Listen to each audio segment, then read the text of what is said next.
UMLA ke Shillong South ubadai ru menteri ba Daipet ya katanat Arts and Culture jangka sorkar jela ba Sanbor Shulai mentakasngi ulapun kup buram miki arngur kinong elekai football ka Meghalaya ki bala yo ban mi khmat ya ka India nadu ka jinga kun kni rung bat menta hadu bakanda yo rung sendan shaka AFC Under 17 Women's Asian Cup Arhajar Arpusan.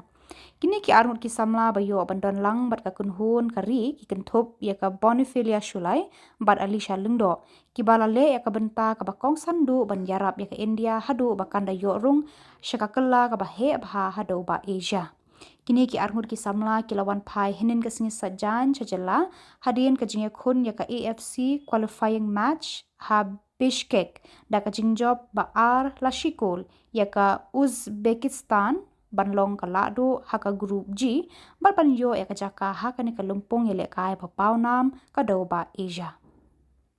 Kum kada ka jing sngau buram ya ka nam ka buram bakini ki thai samla kila wanra ya ka jella menteri sarkar ba MLA ka South Shillong constituency ba Sanbor Shulai ulapan ku buram ya kini ki samla haka jingelang ka balapan long haka sngi uplay ha Orchid Lake Resort Riboy uni menteri sarkar ula ai sngau bha ya kini ki thai samla da ka song pisa ka ba sanpho hajar tengka lembat ki memento bat ki jan kilan men ka ba ulapan lut na ka MLA discretionary grant.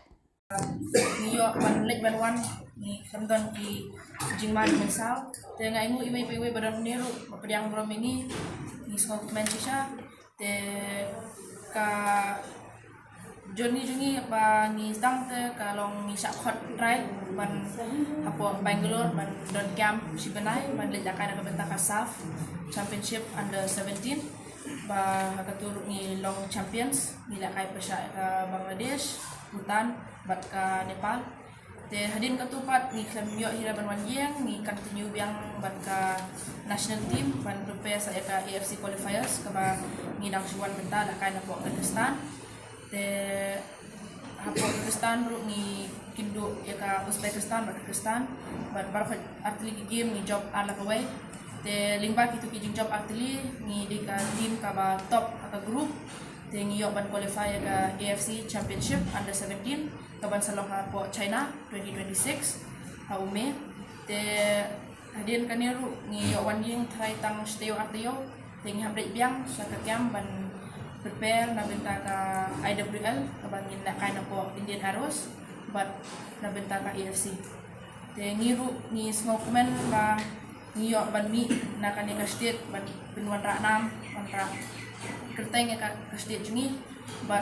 na kermen ru ba kinang bon ki na ki ba la ban ko hadu kan ka kerdan ban kinang tre samsu te ngiru ni semua kemen ba ngidon ringkat ban ka team ka balong ka ba ningkong ka team under 17 ka ba qualify ka AFC under 17 championship te tang katang baseball kini kita nak fokus tiap jungi tang armut ini kiban Shasi like the state bank area and represent the country India. The rest key players can give every part of India. Ini loh jadi sorong tinggal isu organized dum dam ni menin, bagi jadi isu yang keren, ada telefon, bagi pembank, dia adalah pembank di Palestin yaki, malah kita dulu mensiam, kita jin Palestin kalau mana mensiam itu yaki bagi Allah bagi pembank, ada trading kami lagi bagi saya, dia lihat dia sebentar pada government government siar semua China. Te ngalalong on behalf of the government ni te layo si kufre ni tiar ke kam ton tiar ya kai dia kai ko kin si kam lakin jingai subah membantu baru kan bisa marsan bawahnya kalau nggak sobat ai beliau ya chief minister itu ni baru ya ba presiden tinsong baru chief minister babat ya ka parliamentary affairs department akabakan bisa kadi naga discretionary grant kaba ar prolog kan kaba niyo ya ka final approval na iba presiden tinsong baru start bamut baru rupumut ki MLA ako magi dia niyo ar prolog chisna naga tabi yung ka discretionary grant kada ka marsan ko ada ni ani ka DG grant joko government kaba ala ai saboro jongi kin ru kumut MLA